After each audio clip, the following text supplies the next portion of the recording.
Buenas Estamos por el Zoom. tardes. Me saludan. Sí, buenas tardes, qué bueno que llegó. Feliz día de la Divina Providencia y de Santa Teresita Niño Jesús. No, no te oigo. ¿Cómo es? Buenas.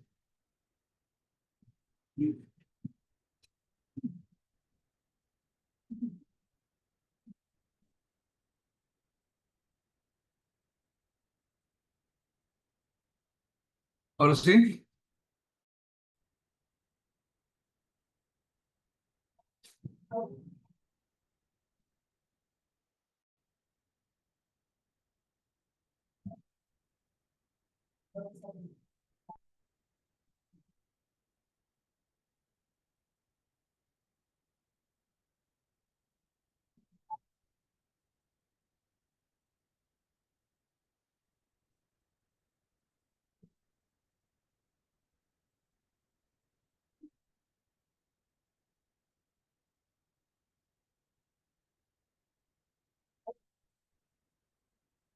¿Me escuchan?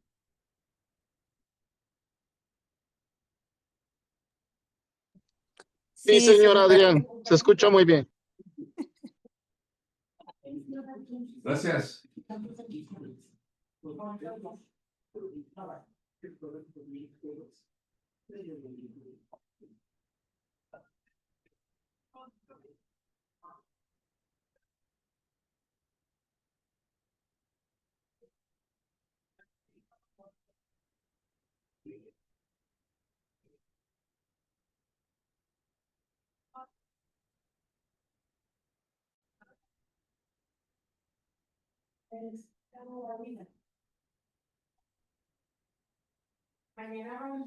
Muy buenas tardes, queridos radioescuchas. Una vez más con ustedes el padre Eliodoro Lucatero para conversar con ustedes acerca de algunos temas sobre la liturgia de la Iglesia Católica.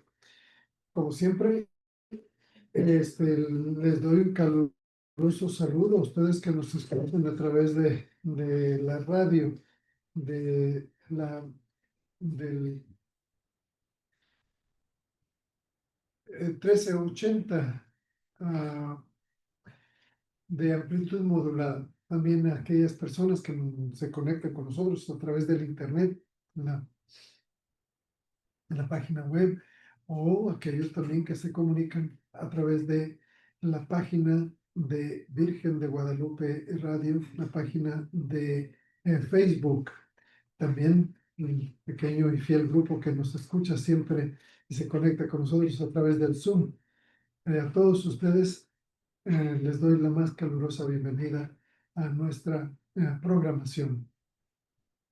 Y como siempre les invito a que participen activamente en la programación, haciéndola un poquito más interesante con sus comentarios y con sus preguntas, ya sea que las hagan a través de la página de Facebook o directamente aquellos que nos escuchan a través del Zoom. Si ustedes se recuerdan, la semana pasada nosotros estuvimos hablando sobre el desarrollo a través de la historia de los sacramentos y cómo estuvimos viendo cómo los sacramentos en un principio era un poquito más generalizado el término sacramento, que estaba traducido del griego mysterium, el misterio. Y entonces cuando se hablaba sobre los misterios, sobre los sacramentos, era así una idea mucho más amplia de ver cómo a través de diferentes formas la revelación divina llega a nosotros a través de misterios. Porque como ya les he dicho repetidas veces, que la forma de percibir nosotros la presencia de Dios en nuestras vidas aquí en la tierra, mientras estemos nosotros en un mundo físico, nosotros solamente podremos percibir la presencia de Dios a través del misterio. O sea, que va a haber algo, este, algo tangible, algo concreto, algo perceptible a los sentidos del ser humano, como nosotros vamos a percibir la presencia de Dios.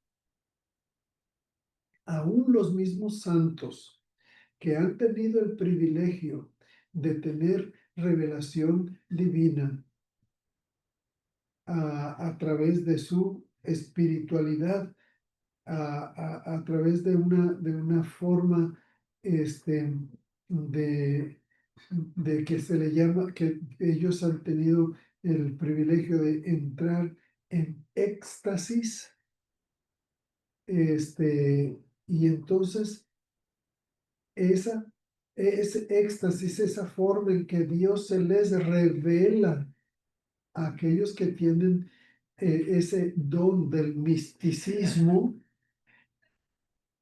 También la misma palabra misticismo, la mística, viene de misterio, y es también a ellos, aún a través de revelación, a través de signos exteriores, ellos han experimentado la presencia de Dios, pero siempre es a través del misterio. Por eso se le llama el misticismo. Son los santos místicos que han podido tener el don de la presencia de Dios en su propio cuerpo o en su propia manera de experimentar esa presencia de Dios, o una identificación plena con Jesucristo, que entonces, pero que entonces ellos entran en esa revelación, esa comunión con Dios, pero no deja de ser misterio. Solamente veremos a Dios tal cual es, cara a cara, cuando estemos en el cielo. Pero mientras estemos aquí en la tierra, aún los mismos santos que han experimentado la presencia de Dios es a través del misterio, la mística. Por darles algunos ejemplos, tenemos los grandes místicos. Ha habido varios, pero les voy a nombrar simplemente algunos.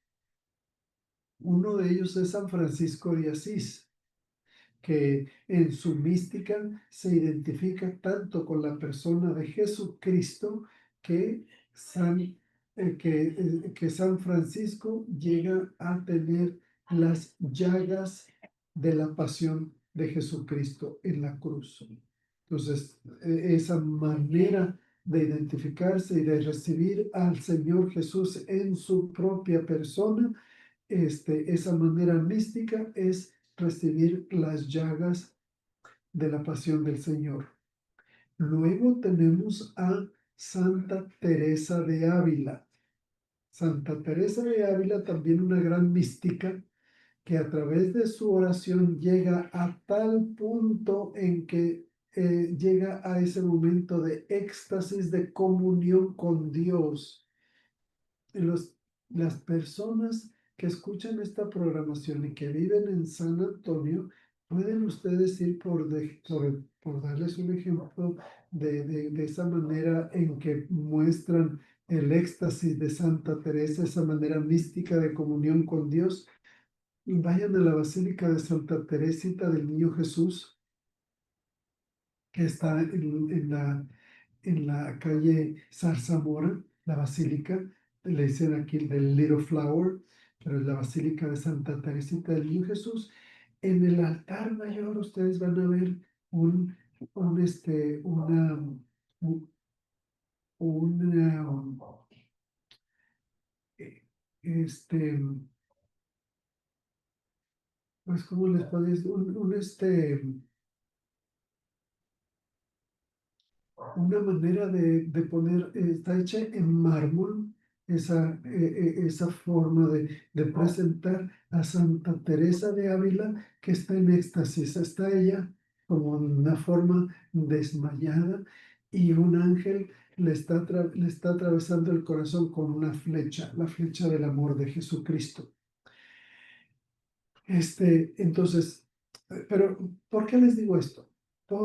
Otra vez, porque estoy hablando de las formas en que sacramentalmente o místicamente, a través de la historia, Dios se ha hecho presente a nosotros, se hace asequible a nuestros sentidos. Y que entonces el término sacramento o misterio era más amplio y que luego ya después a través de la Edad Media, cuando se empieza a, a definir de una manera más específica los 7 sacramentos de la iglesia, entonces entonces ya nos empezamos a enfocar de una manera más específica solamente cuando nos referimos a sacramentos, a esos 7 sacramentos, pero a través de la historia la idea de sacramentum o de mysterium es mucho más amplia. Entonces, de eso les hablaba yo un poco la semana pasada. Y entonces tenemos esos místicos que a través del misterio, el misticismo, han experimentado la presencia de Dios en sus vidas. Tenemos también no solamente los que he nombrado, San Francisco de Asís, Santa Teresa de Ávila, pero tenemos también a Santa Catalina de Siena, otra gran mística, San Juan de la Cruz, otro gran místico, y también ya más reciente, en el siglo pasado, 1900, tenemos a otro gran santo místico, el Padre Pío. El Padre Pío también, en cierta manera, como San Francisco, experimenta a través de su misticismo, a través de su éxtasis de comunión con Dios, los estigmas o sea, las heridas de la pasión de nuestro Señor Jesucristo. Entonces, nada más los menciono como algunos ejemplos y como una manera de decirles que el misterio, el sacramento, también va más allá de los 7 sacramentos, ¿sí? Y entonces, ahora, quiero hablar un poco hoy, ya que hemos venido hablando de sacramentos, me quiero enfocar sobre el sacramento de la Eucaristía, o sea, el sacramento del cuerpo y la sangre de nuestro Señor Jesucristo, y cómo a través también de la historia viene desarrollándose una espiritualidad y una devoción y una adoración al, a este sacramento que, que, que, que ha venido, pues precisamente eso, ha venido evolucionando, ¿no? Y cómo podemos verlo desde el principio. Miren, nosotros sabemos que desde el principio de que ya desde los hechos de los apóstoles, los discípulos del Señor, después de su pasión y de su muerte y resurrección, ellos comienzan a tener a las apariciones del Señor resucitado, como en el domingo de Pascua, como el domingo que le sigue y así los subsiguientes. Pero la mayoría de las ocasiones de las apariciones del Señor resucitado se dan en el día del Señor, el domingo. Ese es el día del Señor, precisamente lo que quiere decir domingo, el día de la resurrección del Señor. Pero también la revelación del Señor resucitado a los apóstoles y a los discípulos se hace en el contexto de una comida. ¿Qué hacen los discípulos de Maús? Quédate con nosotros porque ya está de noche. Y se quedó a cenar y cuando este huésped parte el pan para dárselos, entonces al partir el pan reconocieron que era el Señor resucitado, que era Jesucristo, en el contexto de la fracción del pan, el contexto de la comida. Cuando se les aparece a los discípulos en el cenáculo, les dice, tienen algo de comer y le dan pescados y pan. Y también cuando se les aparece en el lago, en las orillas del lago de Galilea, les dice, vengan a comer. Siempre en el contexto de una comida, pero más específicamente en la de los discípulos de Maús, que reconocen al Señor al partir el pan. Es decir, que es en el contexto de la cena del Señor, en el contexto de lo que más tarde llegaría a llamársele la Eucaristía, la fracción del pan. Entonces, desde el mero principio tenemos a los discípulos y a los apóstoles celebrando la Eucaristía, la última cena. Ya desde entonces empieza a desarrollarse una devoción por la reserva del pan consagrado en esa celebración de la cena del Señor o de la fracción del pan o la Eucaristía, como se le llamara hasta entonces. Y entonces, esta reverencia era hacia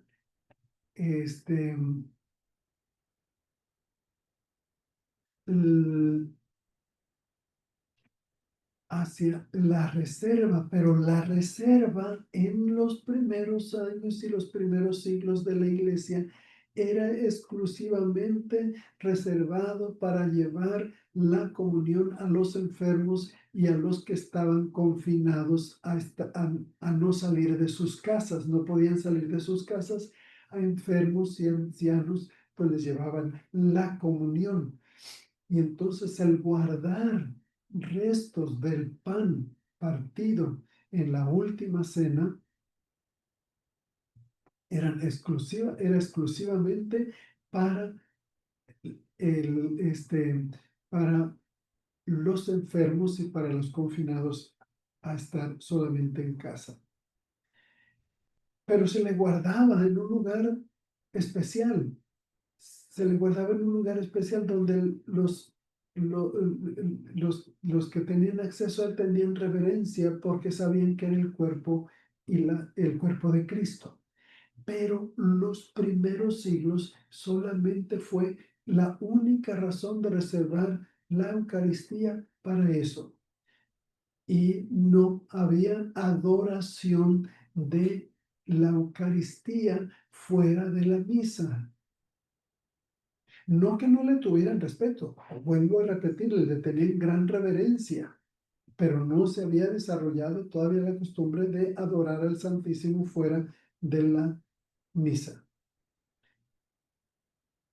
Y a través de los siglos, cuando ya vamos entrando a la Edad Media, hay varias situaciones que llevan a este sacramento de la Eucaristía en la dirección de adorar a la Eucaristía fuera de la misa. La primera fue esta, el hecho de que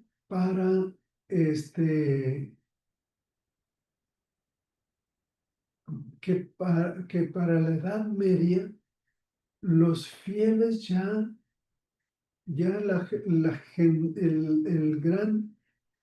la población en general, los laicos, del siglo VIII para adelante cae el Imperio Romano y la gente ya no habla latín. La gente empieza a hablar otras lenguas y lenguas que se van creando. Y la gente ya no entiende la misa. Se sigue celebrando en latín, pero ellos ya no entienden porque no entienden latín ni lo hablan. Y entonces la gente ya no participa de la misa porque no la entienden, solamente van a misa porque es un mandamiento oír misa los domingos y fiestas de guardar. Entonces ellos van a misa, pero solamente están ahí como espectadores, pero en lugar de sentirse que solamente están como espectadores, empieza entonces precisamente por eso a haber devociones. Mientras el padre celebra la misa, ellos rezan una novena, ellos rezan el rosario, ellos hacen una comunión espiritual y por lo tanto no participación también cae en no comulgar. La población en general en la Edad Media no comulgaban. Entonces, ¿cuál es el deseo de ellos? Ellos todavía tienen deseo de tener una relación cercana con la Eucaristía, con Jesucristo, que en ese pan está el cuerpo de Cristo y tienen y empieza a desarrollarse esta devoción a la Eucaristía y esta adoración de la Eucaristía fuera de misa. No solamente ellos van al lugar de la reserva donde está guardado el Santísimo para adorarlo, sino que se empieza a desarrollar la costumbre de hacer exposiciones con el Santísimo, exponerlo en la custodia. Porque la creación de la custodia es de la Edad Media. Y entonces empieza esta devoción de las exposiciones del Santísimo y adoración del Santísimo. Y no solamente eso, sino que empiezan a desarrollarse costumbres de hacer procesiones con el Santísimo en las calles y con gran pompa, con carros alegóricos, con todo el tipo de reverencia externa que podían ellos ofrecerle a Jesucristo en la Eucaristía. Es en la misma Edad Media que hay de hecho es en el siglo XI, hay una persona, un monje que se llamaba Béranger, es en francés, de Tours. Él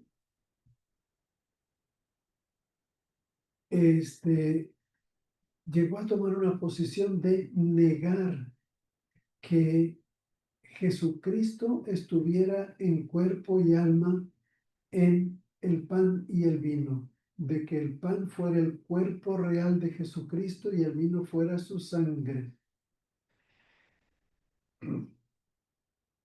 Obviamente que esta posición de Beranger no dejó esperar, no dejó esperar reacciones. Hubo reacciones inmediatamente y hubo una condenación de Beranger por esta herejía de decir que el cuerpo y la sangre de Cristo no estaban presentes en el pan y el vino en la Eucaristía. Y entonces varios de sus contemporáneos se argumentaron en contra de su posición de negar la presencia real del cuerpo y la sangre de Cristo en la Eucaristía. Y entonces, para esa reacción tuvo también una reacción no solamente teológica, sino una reacción devocional, para que no quede duda o dudas, que no queden dudas de que Cristo está realmente presente en cuerpo y alma, en la Eucaristía. Entonces se da todavía más énfasis en la adoración de la Eucaristía fuera de la misa. Entonces viene a ser la Edad Media el momento en que se desarrolle una, una costumbre muy prevalente en toda Europa Occidental de la adoración del Santísimo fuera de la misa, ¿sí? Y entonces, esta fue la manera en que este sacramento de la Eucaristía viene enfatizando constantemente y a través de la historia para aquellos que pudieran tener dudas de que o que no crean de que Jesucristo está verdaderamente presente en su cuerpo y en su sangre a través del pan y el vino que se consagran en la misa. Y entonces, pues más o menos este es ese desarrollo que se vino dando paulatinamente en el cristianismo católico sobre la devoción a este sacramento de la Eucaristía, el cuerpo y la sangre de nuestro Señor Jesucristo, en, este, en el pan que se parte y que se consagra en la Eucaristía y en el vino que se consagra también en la misa, ¿sí? Entonces, pues más o menos de esta manera viene desarrollándose esta espiritualidad de adorar al Santísimo o de adorar la Eucaristía fuera de la misa.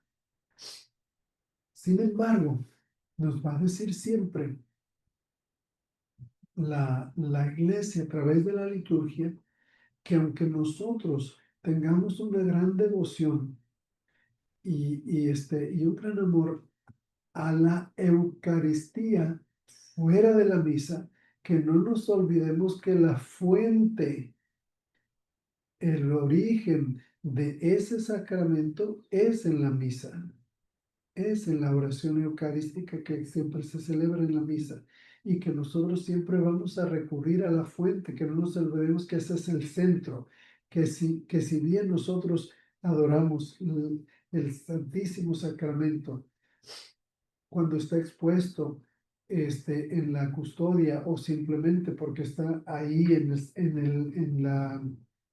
el sagrario, que no nos olvidemos que siempre nos va a apuntar hacia su origen.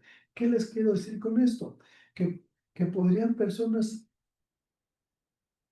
ser muy devotas en ir siempre a adorar el Santísimo, y van a una hora santa o se apuntan para estar 1, 2 o 3 horas en la adoración del Santísimo cuando está expuesto durante el día, pero que esta persona nunca fuera a misa. ¿Cómo va a ser eso? O sea, no se puede tener una espiritualidad hacia la Eucaristía fuera de la misa si no me conecta con la misa. O sea que primero y más que todo está mi adoración y mi devoción a la Eucaristía dentro de la misa, dentro de la celebración comunitaria, dentro de la liturgia de cada domingo, de los domingos, y para aquellos que tienen la devoción, pues la misa diaria. Pero que haya la conexión y que no estemos desconectados, que haya personas que vayan mucho al Santísimo, pero que no vayan a misa o que no tengan ninguna devoción por la misa. Pues no tendría mucho sentido, ¿sí? Entonces, habiendo dicho esto, quisiera abrir los micrófonos para ver qué comentarios tengan ustedes hoy en referencia a este tema.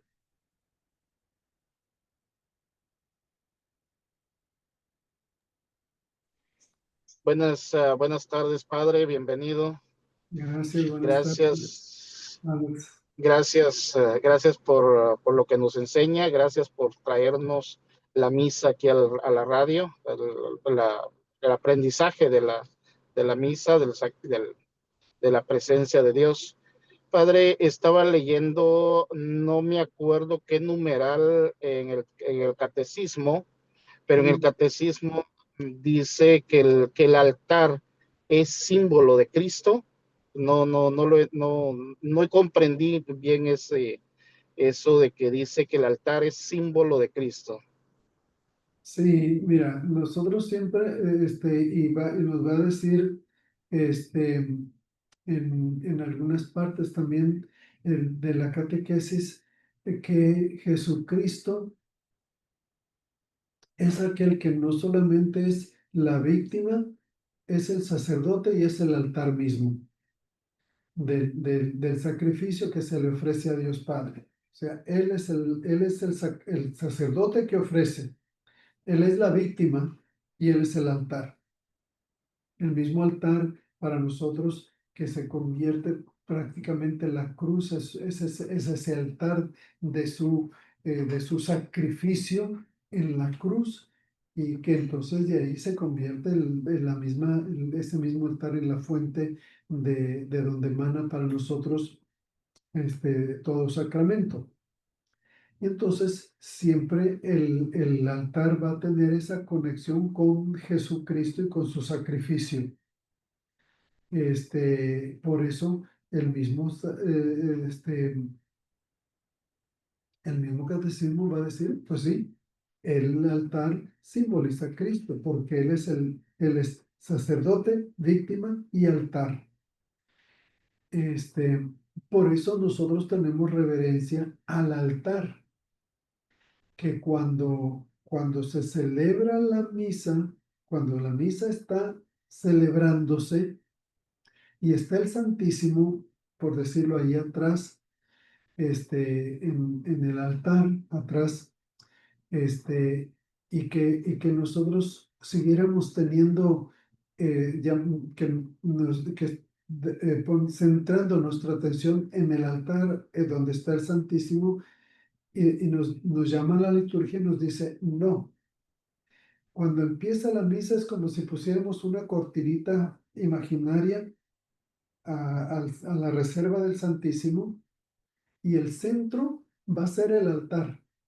El altar de la Eucaristía se convierte en el centro de la Eucaristía. ¿Por qué? Porque es Cristo mismo que se ofrece como sacerdote, víctima y altar. Entonces el altar para nosotros tiene ese gran significado, porque es el lugar del sacrificio de Cristo. Y por lo tanto lo simboliza. Y de ahí nuestra reverencia y nuestra atención centrada en el altar durante la misa, y no centrada en el sagrario, ¿sí? Entonces, Alex, no sé si eso tenga algún sentido para ti, o si responde a tu pregunta. Si no, dime qué más habría que aclarar. Sí, y es que me habla el catecismo, me habla que el altar es símbolo de Cristo, pero también me habla que el altar también simboliza la cruz. Y también me habla que el altar es la roca que es Cristo. Sí, es que es todo eso. Precisamente por eso es un símbolo tan rico y diverso, porque tiene esa variedad, símbolos, en la simbología, a eso le llamamos un símbolo polivalente. Poli es muchos y vale por muchos símbolos, polivalente. El altar viene a ser uno de esos signos polivalentes. Significa Cristo, significa la roca que es Cristo y significa la cruz de Cristo, que es el altar donde Jesucristo se ofreció por nuestra salvación. ¿Sí? Esa palabra me aclara más, padre. Esa palabra sí me aclara mis dudas. Ujú. Lo de Polivalente. Polivalente. povila- polivalente, Polivalente. porque sí, Vale por sí, mucho. porque entonces el altar sí tiene representa mucho todos los símbolos de Cristo. Así es. Eh, y lo que dijo sobre el tabernáculo se le pone como un velo, y ya se centra En el altar. en el altar. Ok, entonces el altar, símbolo de Cristo, ¿es en la misa o es siempre aunque no haya misa? De fuera de la misa nosotros seguimos teniéndole reverencia al altar, pero fuera de misa tiene más importancia el Santísimo que el altar. Pero cuando la misa está siendo celebrada, el centro de atención se va, valga la redundancia, se centra en el altar. Pero fuera de la misa, el altar, le tenemos reverencia, pero nuestra atención ya no va a estar enfocada en el altar cuando es fuera de misa y hay alguna otra celebración que no sea la misa. Ah, ok, padre. Gracias. Ahora entiendo cuando em, sacan el cuerpo de Cristo del tabernáculo, no se le hace reverencia porque ya está Cristo en el altar, ya es Cristo en el altar. Exactamente. Entonces, en el tabernáculo, cuando se sacan la hostia, o sea, el cuerpo de Cristo, ya no se le hace referencia, porque Cristo ya salió del tabernáculo. Pero cuando el sacerdote aguarda las hostias consagradas, o sea, el cuerpo de Cristo en el tabernáculo, ahí sí se le hace reverencia. Tampoco. Ok. No, de hecho, recuérdate que las personas acaban de recibir el cuerpo y la sangre de Cristo y lo tienen dentro de ellos mismos.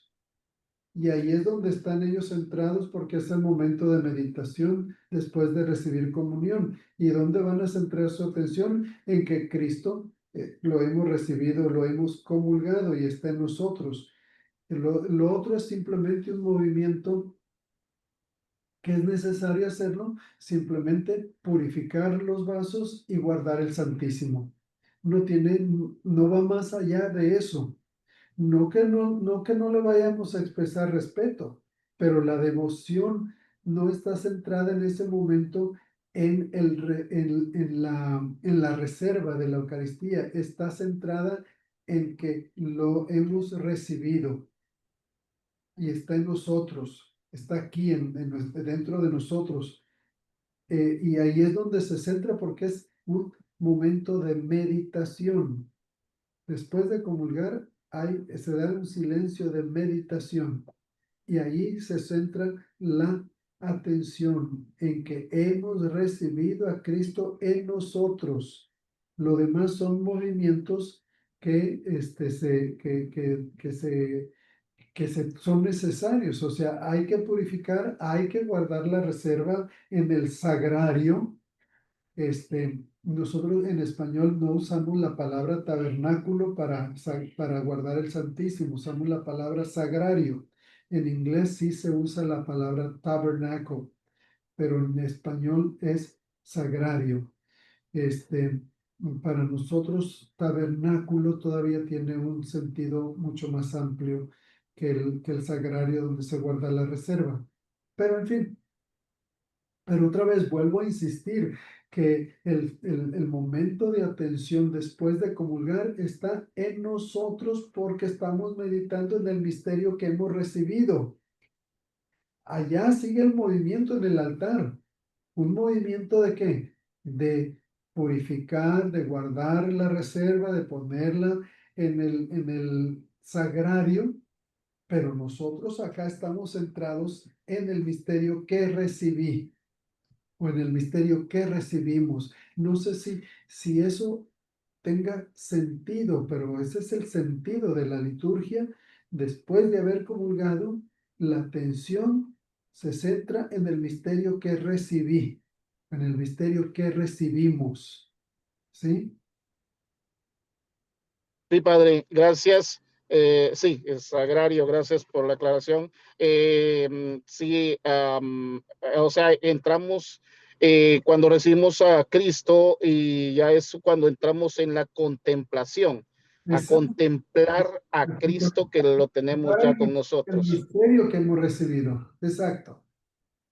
Gracias, padre. Y otro es un movimiento que es necesario porque tenemos que guardar la reserva en el sagrario. Tienen que purificarse los vasos sagrados, tienen que retirarse, tiene que terminar el altar estando completamente limpio. ¿Sí? Y eso es un movimiento necesario, pero no se centra nuestra atención ahí.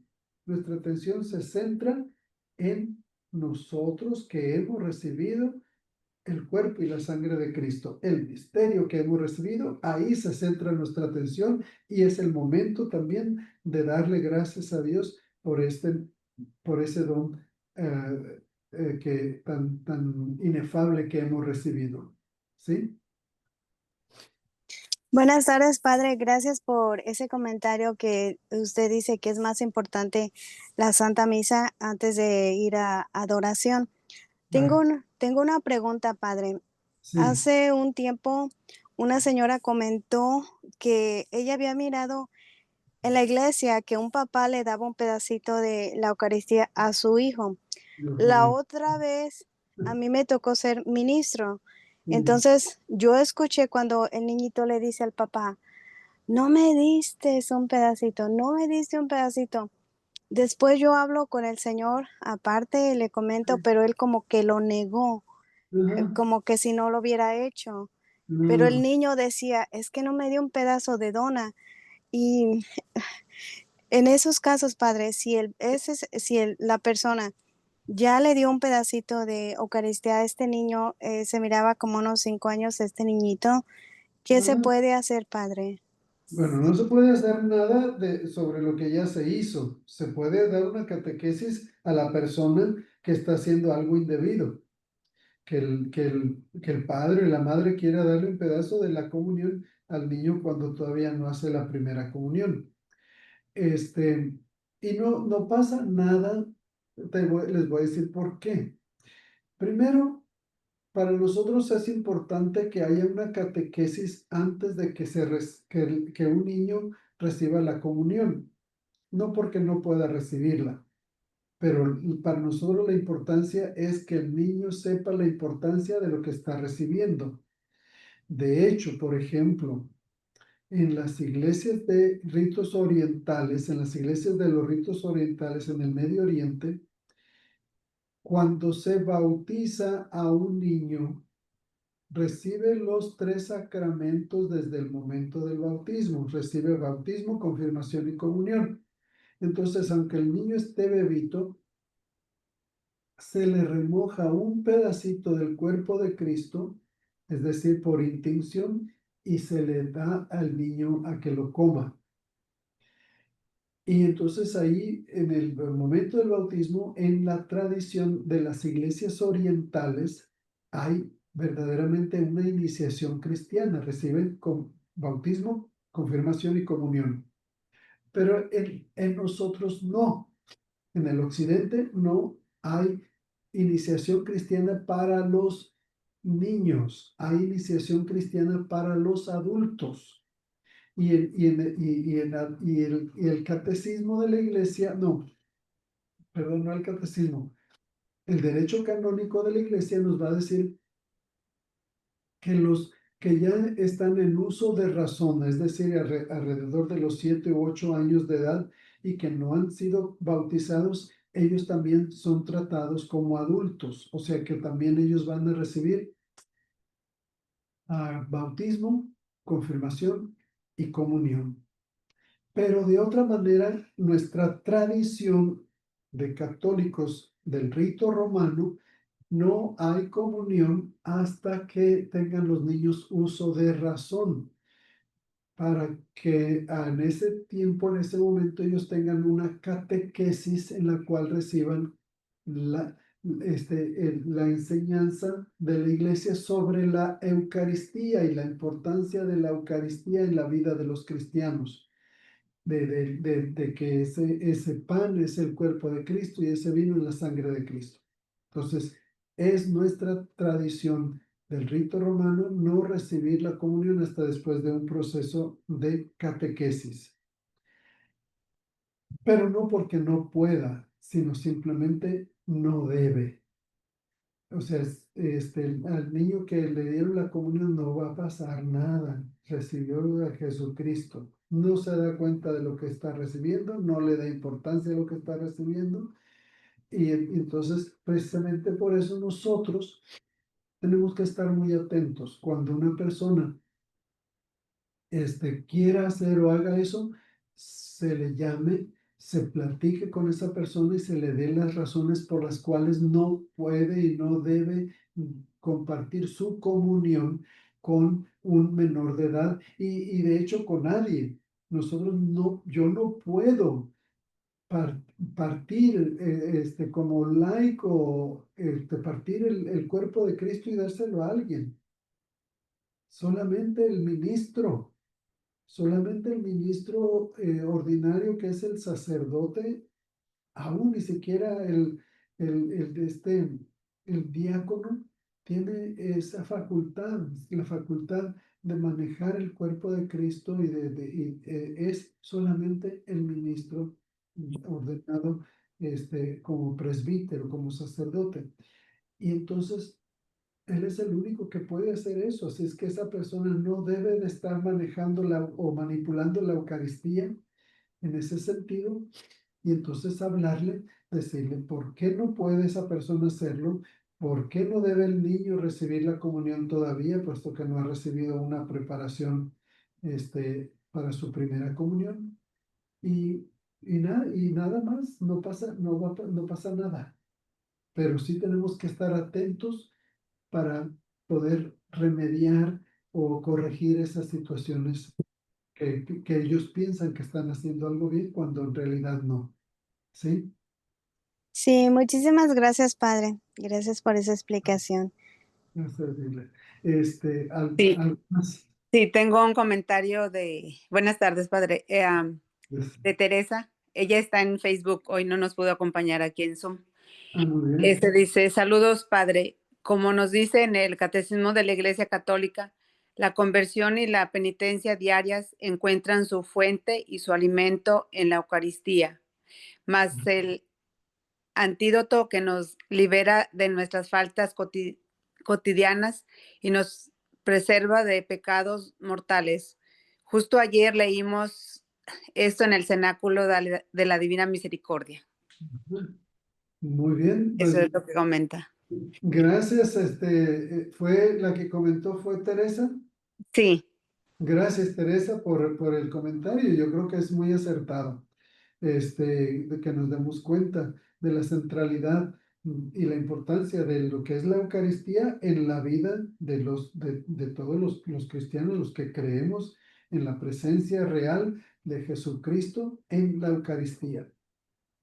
sí, sí, y pues yo le agradezco, padre, por todo esto que usted nos comparte, porque es importante para, pues, para mi vida y para, creo que para la de todos. Sí, Y bueno, yo tengo una pregunta. adelante. El otro día en una, pues fue en la misa, un niño tomó una hostia, pero la llevaba en la mano. Ujú. Y unas señoras vieron y pues se molestaron, pero Mi pregunta es esta. ¿Quién puede tomar, o sea, cuando le quitan la hostia al niño o a la niña, quién es la que Debe debe de tomarla así? un ministro o el sacerdote si está ahí disponible o un diácono, pero también un ministro extraordinario de la Sagrada Comunión puede recoger la comunión si la La persona, comunión. no sé por qué razón el niño traía la comunión en sus manos, si era un niño menor, si era un niño ya de edad de primera comunión, si era un niño que ni siquiera supo qué es lo que estaba haciendo y pasó y lo recibió y no sabía qué hacer con la comunión. Entonces es preciso quitársela Ujú. eh, por respeto a la Eucaristía, porque no sabemos si el niño no sabe hacer con ella, no sabemos qué le va a hacer. La va a tirar, Ujú. la va, se la va a echar a la bolsa, no sabemos. No, se la llevó con donde estaba su familia, su mamá o su abuelita. Ujú. Ajá. Y ellos no hicieron ni nada por decirle qué vas a hacer con con la Sagrada Eucaristía. Porque, o sea, que ellos se dieran cuenta de que estaba haciendo algo inapropiado y se queden indiferentes, me parece fuera eh, de serie, fuera de Sí, lo, pues eh, puede ser, es falta de respeto, se puede decir, o puede ser o ignorancia, ignorancia, sí. puede ser. Entonces, pero quien quiera que haya notado que estaba pasando eso, pues simplemente avisarle inmediatamente a una persona, un ministro de las extraordinario de Sagrada Eucaristía, para que vaya y la recoja. Ujú. Sí, O- es lo que yo pensaba, o sea, bueno, se puede decir, yo lamentablemente no puedo comulgar por mi sí, estado de vida, ¿verdad? Pero, yo en sí, o sea, yo no me atrevía a a quitarle la hostia al niño, porque yo sí pensaba que tenía que ser un ministro o el sacerdote. en un caso de emergencia, vamos a decir que tú no tenías a la mano ahorita en ese momento ninguna persona que idónea para que la recogiera. Era mejor, estaba mejor que tú la hubieras recogido que siguiera en las manos de ese niño donde tú no sabías qué iba a pasar con ella. Y simplemente que fue un caso de emergencia que tú recoges la Sagrada Eucaristía, el cuerpo de Cristo, y se lo llevas a uno de los ministros. Ah, muy bien. Pero eso sería un caso extraordinario, donde tú no ves así de pronto alguien que pueda venir a recogerlo y que no sabes qué va a hacer en el periodo de que si tú vas y consigues a alguien y qué va a hacer el niño. No, mejor es mejor de que esté en las manos del niño, que esté en las manos tuyas, que va a estar más seguro, que va a estar más seguro el cuerpo de Cristo, pues es Ujú, mejor que esté en tus manos y que tú lo lleves a entregar al sacerdote, al diácono o a un ministro. ujú. Ah, muy bien. Gracias, padre, por explicarnos esto.